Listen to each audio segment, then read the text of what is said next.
ராமநாதபுரம் மாவட்டம் முதுகுளத்தூர் அடுத்த இறைச்சிகுளம் கிராமத்தில் ஸ்ரீ பேராயிரமூர்த்தி ஐயனார் கோயில் உள்ளது. இதன் வைகாசி பொங்கல் விழா கடந்த வாரம் காப்பு கட்டுதலுடன் துவங்கியது. விழாவையொட்டி தினமும் சுவாமிக்கு சிறப்பு பூஜை, அபிஷேகம் மற்றும் ஆராதனைகள் நடைபெற்றன.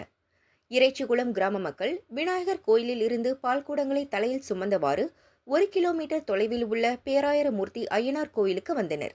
அங்கு பரிவார தெய்வங்களான விநாயகர், முருகர், அங்காள பரமேஸ்வரி, கருப்பணசாமி, பேச்சியம்மன் உள்ளிட்ட சுவாமிகளுக்கு அபிஷேகம், ஆராதனைகள் நடைபெற்றன.